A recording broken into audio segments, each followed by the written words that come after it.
హైదరాబాద్ నాగోల్లో భారీ అగ్ని ప్రమాదం జరిగింది. సాయినగర్లో గుడిసెల్లో మంటలు ఎగసిపడుతున్నాయి.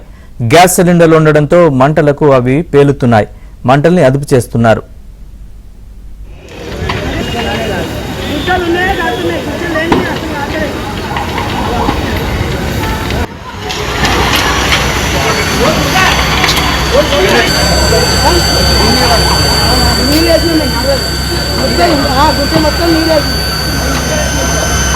రెండోసారి మూడోసారి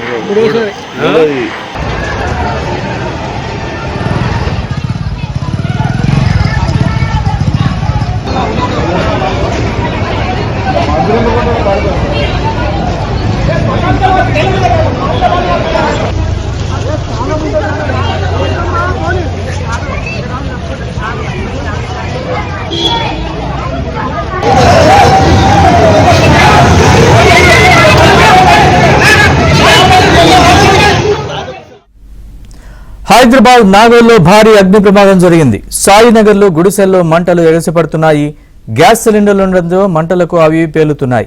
మంటల్ని అదుపు చేస్తున్నారు. ఇక ఈ ప్రమాదంపై పూర్తి వివరాలు మా ప్రతినిధి మణికంఠని అడిగి తెలుసుకుందాం. మణికంఠ, ప్రమాదానికి కారణాలేంటి, ఎలా మొదలయ్యాయి మంటలు, పూర్తి వివరాలు చెప్పండి. హైదరాబాద్ నాగోల్లో భారీ అగ్ని ప్రమాదం చోటు చేసుకుంది. నాగోల్లోని సాయినగర్ కాలనీలో ఓ గుడిసెలో గ్యాస్ సిలిండర్ లీక్ అవడంతో ఈ సంఘటన చోటు చేసుకుంది. ఒక్కసారిగా కూడా మంటలు చిన్నగా మొదలయ్యాయి. గుడిసెంతా కూడా కాలిపోయింది. ఈ ప్రమాదంలో మొత్తం పక్కింటికి కూడా ఈ మంటలు అయితే అంటుకున్నాయి. దీంతో ఒక్కసారిగా స్థానికులంతా కూడా భయాందోళనకు గురై వాళ్ళంతా కూడా ప్రాణాలను కాపాడుకునే ప్రయత్నంలో బయటకు వచ్చేశారు. ఈ క్రమంలోనే వెంటనే కూడా స్థానిక ఫైర్ ఇంజిన్ అగ్నిమాపక సిబ్బందికి కూడా సమాచారం అందించారు. ప్రస్తుతం ఘటనా స్థలానికి చేరుకున్న అగ్నిమాపక సిబ్బంది పూర్తిగా కూడా మంటలను అదుపులోకి తెచ్చేందుకు పూర్తిగా ప్రయత్నిస్తున్నారు. అయితే ఈ కాలనీలో ప్రతి ఇల్లు కూడా పూరి గుడిసెలతో ఉండడం, అలాగే దగ్గరగా ఉండడంతో మంటలు తీవ్రంగా వేగంగా వ్యాపిస్తున్నాయని సమాచారం అందుతుంది. ప్రస్తుతానికి అగ్నిమాపక సిబ్బంది కూడా మంటలను అదుపులోకి తెచ్చేందుకు పూర్తిగా కూడా ప్రయత్నిస్తూ ఉన్నారు. ఒక ఇంట్లో గ్యాస్ సిలిండర్ లీక్ అవడం వల్ల ఈ ప్రమాదం చోటు చేసుకుందని పోలీసులు అయితే ప్రాథమికంగా నిర్ధారించారు. ప్రస్తుతం ఈ మంటలన్నీ కూడా ఒక ఇంటి నుంచి మరొక ఇంటికి కూడా పూర్తిగా కూడా వ్యాపిస్తూ ఉన్నాయి. ప్రస్తుతం ఇప్పటికే 15 గుడిసెలు పూర్తిగా కూడా అగ్నికి అహుతాయని చెప్పుకోవచ్చు. ఇదే కాలనీలో పూర్తిగా 500 వరకు నివాస ప్రాంతాలు ఇల్లులు ఉన్నాయి.